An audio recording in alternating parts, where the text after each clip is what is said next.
كانوا قليلا من الليل ما يهجعون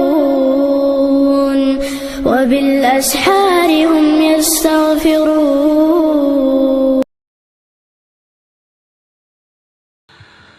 أعوذ بالله من الشيطان الرجيم. بسم الله الرحمن الرحيم.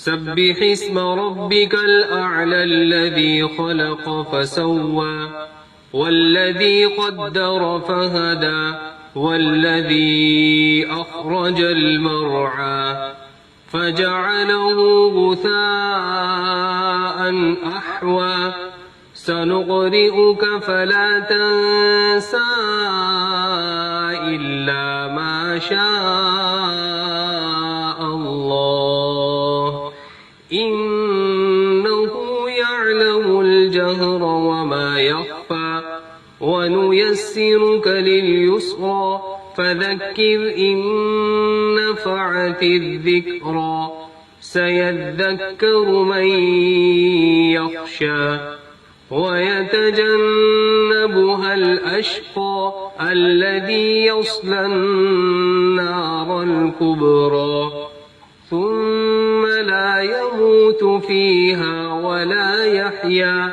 قد أفلح من تزكى وذكر اسم ربه فصلى بل تؤثرون الحياة الدنيا والآخرة خير وأبقى إن هذا لفي الصحف الأولى صحف إبراهيم وموسى صدق الله العظيم.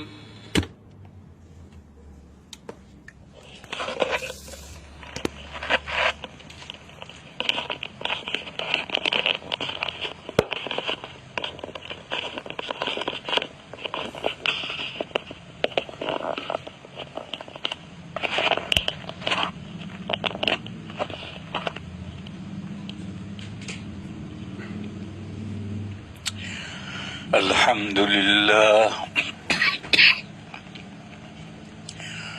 نحمده ونستعينه ونستغفره ونؤمن به ونتوكل عليه ونعوذ بالله من شرور أنفسنا ومن سيئات أعمالنا من يهده الله فلا مضل له ومن يضلله فلا هادي له وأشهد أن لا إله إلا الله وحده لا شريك له وأشهد أن سيدنا ومولانا وشفيعنا ومحمدا عبده ورسوله صلى الله عليه وعلى آله وصحبه وبارك وسلم تسليما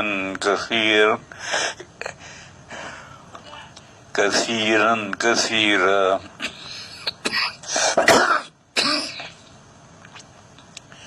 وبعد فأعوذ بالله من الشيطان الرجيم بسم الله الرحمن الرحيم الف لام میم ذلك الكتاب لا ريب فيه هدى للمتقين الذين يؤمنون بالغيب ويقيمون الصلاة ومما رزقناهم ينفقون والذين يؤمنون بما أنزل إليك وما أنزل من قبلك وبالآخرة هم يوقنون أولئك على هدى من ربهم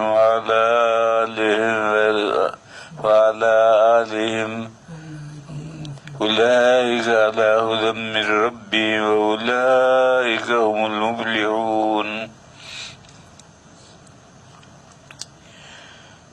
بزرگوں اور بھائیوں سامعین کرام، کل میرے دوستوں نے خبر دی تھی کہ کہ کچھ مشغولیت تھی، کس کام میں دیوبند جانے کی تیاری میں مشغولیت تھی، اس وجہ سے بیان نہیں ہوا، یہ بات صحیح نہیں تھی۔ اصل بات یہ تھی کہ کل میری طبیعت ایسی خراب ہو گئی تھی اور بخار ہوا تھا، اور اتنا سخت بخار ہوا تھا کہ میری 4 نمازیں قضا ہو گئی۔ عصر سے پہلے ظہر تو میں نے پڑھی، پھر اس کے بعد لیٹا تو عصر کا عصر، مغرب، عشاء اور فجر 4 نمازیں قضا ہو گئی۔ 8 بجے سے میں اٹھا، 8 بجے آنکھ کھلی۔ اس لیے بیماری کی وجہ سے، یہ بیماری یہ ذہن میں رہنی چاہیے کہ کورونا نہیں ہے۔ میں نے آج خون ٹیسٹ کرایا تو رپورٹ یہ آئی کہ یہ نارمل بخار ہے، عام بخار ہے، موسمی بخار ہے، یہ کورونا نہیں ہے۔ بہرحال آج بھی بیان کرنے کا پروگرام نہیں تھا۔ میرے ایک دوست ہیں ایران میں، مولی حکمت اللہ سلمہ، ان کا فون آیا تھا، انہوں نے کہا کہ بیان آج مت کرو۔ میں نے کہا کروں گا آج بیان۔ ایک بڑے آدمی ہیں کراچی میں، مولانا عبدالرؤف، ان کا فون آیا تھا کہ بیان کرنا ہو تو مختصر بیان کرو۔ میں نے کہا یہ بات ٹھیک ہے، مختصر بیان کروں گا، تفصیلی بیان نہیں کروں گا۔ اس لیے آج توحید کا مسئلہ اور توحید کے جو متعلقات ہیں ان کا مسئلہ تو پورا ہوا تھا۔ اللہ پر ایمان لاؤ اور اللہ کے احکام میں سے خاص طور پر عبادات میں سے نماز کا اہتمام کرو، اور مالیات میں سے جو اللہ نے روزی دی ہے اس میں سے خرچ کرو۔ اس کے بعد پھر رسالت کا مسئلہ ہے۔ فرمایا کہ جو مسلمان مڈل کلاس کے مسلمان، درمیانی قسم کے مسلمان وہ ہیں کہ جو اس وحی پر بھی ایمان لاتے ہیں جو آپ کی طرف اتاری گئی ہے، اور ان وحیوں پر بھی ایمان لاتے ہیں جو آپ سے پہلے انبیاء پر اتاری گئی ہے، سب پر ایمان لاتے ہیں۔ یہ رسالت کا مسئلہ ہے۔ رسالت کا حاصل یہی ہے، رسول اللہ کے درمیان میں اور بندوں کے درمیان میں واسطہ ہوتا ہے، اور اللہ تعالیٰ اپنے احکام فرشتوں کے ذریعے سے رسول پر نازل فرماتے ہیں، پھر رسول اس کو دوسروں تک پہنچاتا ہے۔ یہاں ایک سوال ہے، وہ یہ ہے کہ رسالت نبی پاک صلی اللہ علیہ وسلم پر جو دین نازل ہوا، جو قرآن نازل ہوا، جو علوم نازل ہوئے، اس پر ایمان لانا تو ضروری ہے، لیکن حضور سے پہلے جو انبیاء گزرے ان پر ایمان لانا کیوں ضروری ہے؟ اس کا جواب یہ ہے کہ یہ سب ہدایتیں ایک ہی سرچشمے سے آئی ہوئی ہیں، بس کسی ایک پر ایمان لانا اور دوسروں پر ایمان نہ لانا یہ تو کیسے صحیح ہو سکتا ہے؟ اس لیے تمام انبیاء پر، تمام انبیاء کی کتابوں پر جو ان کے اوپر نازل ہوئی ہیں، سب پر ایمان لانا ضروری ہے۔ اس کی میں مثال دوں، لیکن عمل کرنا ہے جس نبی کا پیریڈ چل رہا ہے، دور چل رہا ہے، اس پر جو شریعت نازل ہوئی وہی نازل ہوئی، اسی پر عمل کرنا ہے۔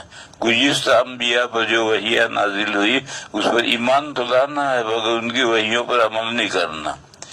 ان کی وحی میں اور موجودہ نبی کی وحی میں اگر موافقت ہو جائے تو کوئی بات ہی نہیں ہے، اور ایک ہی بات ہے، موجودہ نبی پر ایمان لانا کہو یا گزشتہ نبی پر ایمان لانا کہو۔ اور اگر مخالفت ہو جائے، مثلا پچھلے انبیاء پر 2-3 نمازیں فرض تھی، ہماری شریعت میں 5 نمازیں فرض ہو گئی، لہذا اب ہمیں عمل اپنی شریعت پر کرنا ہے، پچھلی شریعتوں پر عمل کرنے سے نجات نہیں ہوگی۔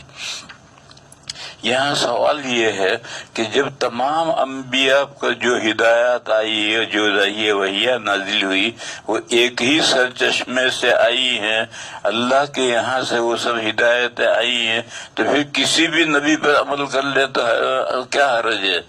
وہ اللہ کے احکام پر عمل کرنا کہلائے گا۔ اس کا جواب یہ ہے کہ اس کو اللہ کے احکام پر عمل کرنا نہیں کہیں گے، بلکہ جس نبی کا جو نبی کا دور شروع ہوا ہے اور جس کا پیریڈ شروع ہوا ہے اس کے احکام پر ہی عمل کرنے سے نجات ہوگی۔ میں اس کی مثال دوں، مدرسوں میں گھنٹے ہوتے ہیں اور ہر گھنٹے کا استاد ہوتا ہے، بس چوتھے گھنٹے میں جو استاد کا سبق ہے اب اسی سے پڑھنا ہے۔ اس سے پہلا دوسرا تیسرے گھنٹے میں جو اسباق تھے وہ اساتذہ تھے، وہ بھی اساتذہ تھے اور ہمارے بھی اساتذہ تھے یا ادارے کے اساتذہ تھے، ان کا احترام بھی کرنا ہے کیونکہ وہ بھی ادارے کے اساتذہ ہیں۔ لیکن جب چوتھا گھنٹہ شروع ہوا تو اب 3 گھنٹے کے اساتذہ کا زمانہ ختم ہو گیا، اب جس استاد کا زمانہ شروع ہوا ہے اسی سے پڑھنا ضروری ہے۔ یہ ایک مثال ہے۔ دوسری مثال دوں میں، ہندوستان میں 200 مرتبہ 200 سال تک انگریزوں نے حکومت کی۔ انگریزوں نے جب حکومت کی تھی تو انگریزوں کے دور میں بھی پارلیمنٹ تھی اور پارلیمنٹ میں قوانین بنتے تھے اور نافذ ہوتے تھے، پھر وہ دوبارہ دوسرا قانون بنتا تھا، نافذ ہوتا تھا۔ آج بھی پارلیمنٹ میں یہ سب ہوتا رہتا ہے۔ بس جب یہ قانون منسوخ ہو گیا، اس کی جگہ پر دوسرا قانون آ گیا تو اب پہلے قانون پر عمل کرنے کا کوئی مطلب نہیں ہے۔ اگر کوئی کہے کہ یہ بھی تو پارلیمنٹ کا قانون ہے، وزیر قانون ہے اور کہ یہ بھی تو ہندوستان کے پارلیمنٹ کا قانون ہے، مگر اب جب وہ منسوخ ہو گیا تب اس پر عمل نہیں کرنا، مگر اسے ماننا ہے۔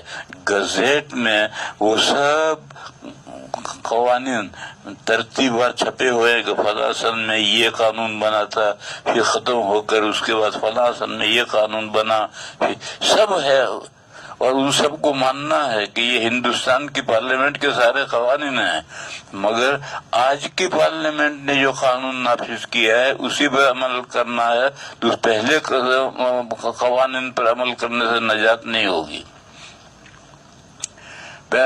نبوت کے تعلق سے یہی ایک نقطہ مجھے بتانا ہے۔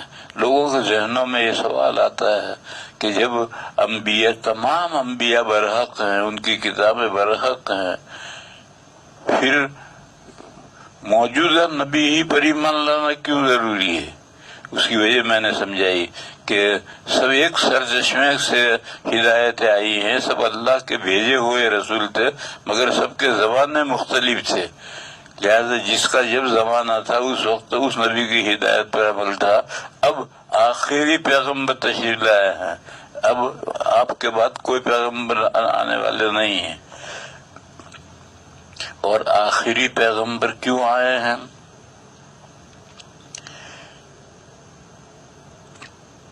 ہدایت کی روشنی قیامت تک زمین پر باقی رہنی ضروری ہے، تاکہ بندے نہ کہہ سکیں کہ ہم تو آپ کے دین سے غافل تھے، کیسے عمل کرتے، یہ نہ کہہ سکے۔ اس لیے آخر تک اس لیے اللہ تعالیٰ نے اپنا کلام کبھی بھی نازل نہیں کیا، سب اللہ کی کتابیں نازل ہوتی تھی۔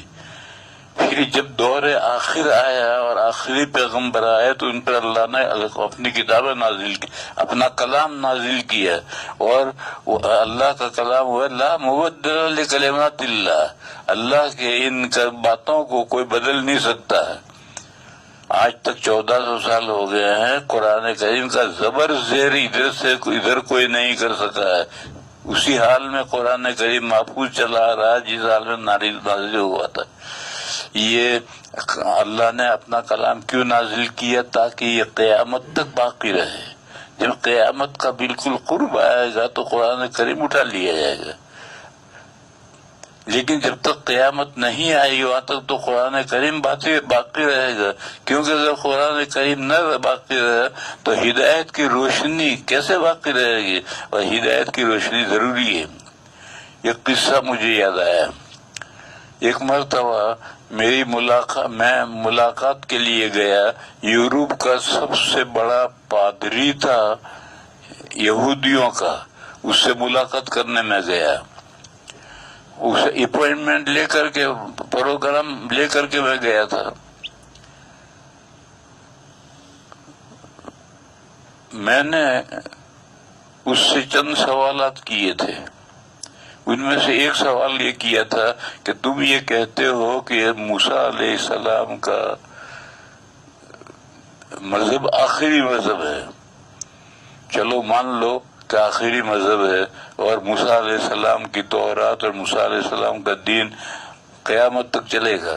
اور دوسری طرف تم یہ کہتے ہو کہ جو یہودی نسل سے ہے وہی یہودی ہو سکتا ہے, غیر یہودی جو یہودی نسل سے نہیں ہے وہ یہودی نہیں ہو سکتا. تو پھر یہ بتاؤ کہ یہ جو غیر یہودی ہیں, جو یہودی نسل سے نہیں ہیں, ان کو اللہ کی ہدایت اور روشنی کہاں سے ملے گی؟ تو اس کے پاس اس کا کوئی جواب نہیں تھا. صحیح بات یہ ہے کہ یا تو یہ کہو کہ تو موسیٰ علیہ السلام کی جو دعوت نبوت رسالت تھی اور تورات تھی یہ سارے انسانوں کے لیے ہے, عالمگیر ہے, یہ کہو. اور اگر کہتے ہو کہ نسلی ہے, یہ خاص نسل کے لیے یہ یہودیت ہے, تو پھر باقی ساری دنیا کے لیے ہدایت کہاں سے آئے گی, روشنی کہاں سے آئے گی؟ بہرحال اس کے پاس اس سوال کا کوئی جواب نہیں تھا, اس نے کوئی جواب نہیں دیے. تو لیکن یہ بات سمجھنے کی ہے کہ سارے انبیاء پر تو ایمان لانا ہے, ان کی وحیوں پر بھی ایمان لانا ہے, ان کی کتابوں پر بھی ایمان لانا ہے, لیکن عمل کرنا ہے اس پیغمبر کی نبوت پر جو جس کا دور پیریڈ شروع ہوا ہے اور جس کا زمانہ شروع ہوا ہے, اس کی نبوت اور اس کے احکام پر عمل کرنا ہے. اس لیے یہ کہا کہ والذین یؤمنون بما انزل الیک وما انزل من قبلک. مڈل کلاس کے مسلمان وہ ہیں جو اس وحی پر ایمان رکھتے ہیں جو آپ پر نازل ہوئی ہے, اور اس وحی پر بھی نازل ہوتی ہے جو اللہ نے آپ سے پہلے نازل کی ہے مختلف انبیاء پر, ان سب پر ایمان لاتے ہیں. اس کے بعد پھر رسالت کے مسئلے کے بعد آخرت کا مسئلہ آتا ہے. وبالآخرۃ ھم یوقنون, اور وہ آخرت کو بھی مانتے ہیں. یہ آخرت کیا ہے, یہ لمبا مضمون ہے, اس لیے میں اس مضمون کو آج نہیں شروع کر رہا, آج ہمت نہیں ہے. آج نماز تراویح میں نے بیٹھ کر کے پڑھی, اور تراویح پڑھنے کے بعد پھر دست ہو گئے اور بری طرح سے دست ہو گئے, کپڑے بھی خراب ہو گئے, اس لیے آج میں اس مضمون کو شروع نہیں کر رہا. کل دوستوں نے جو کچھ کہا تھا وہ ٹھیک کہا تھا, لیکن میں نے بات کھول کر بتا دی تاکہ میں آپ حضرات کی دعا کا بھی مستحق بنوں. آپ حضرات دعا دیں گے تبھی تو میری گاڑی چلے گی, ایسے کیسے چلے گی؟ اب اس کے بعد میں سوال شروع کرتا ہوں. ایک دبئی سے فون آیا ہے کہ آپ نے ایک دن کہا تھا کہ چند گناہ ہیں, ان گناہوں سے جو بچے گا ان گناہوں سے بچنا ضروری ہے, اور وہ گناہ ہیں 7. وہ 7 گناہ میں نے کہا تھا کبھی میں نہیں بیان کر رہا, پھر بیان کروں گا. وہ میں نے اس وقت اس لیے بیان نہیں کیے تھے کہ مجھے حدیث کا متن یاد نہیں تھا, اور اب میں اس کو دبئی سے فون آیا تھا کہ لندن سے ایک فون آیا تھا کہ وہ گناہ کون سے ہیں بتائیں. تو وہ گناہ 7 یہ ہیں, حدیث شریف میں ہے, بخاری مسلم کی حدیث ہے, اجتنبوا السبع الموبقات, وہ 7 گناہ جو ہلاک کرنے والے ہیں ان سے بچو. صحابہ نے پوچھا کہ یا رسول اللہ وہ 7 گناہ کیا ہیں؟ تو حضور نے فرمایا کہ پہلا گناہ ہے الشرک باللہ, اللہ کے ساتھ شریک ٹھہرانا. یہ تو سب سے بڑا گناہ ہے, اس گناہ کے ساتھ تو کوئی مغفرت کا سوال ہی نہیں پیدا ہوتا. پھر اس کے بعد میں ہے سحر, جادو کرنا یا کروانا, دونوں اس میں آتے ہیں. تیسرا ہے قتل النفس التي حرم اللہ الا بالحق, کسی ایسے بندے کو قتل کرنا جس کا قتل کرنا اللہ نے حرام کیا ہے. مسلمان ہی نہیں, کوئی بھی بندہ ہے جس کا قتل اللہ نے حرام کیا ہے اس کو قتل کرنا, یہ تیسرا گناہ ہے. چوتھا ہے اکل الربا, سود کھانا.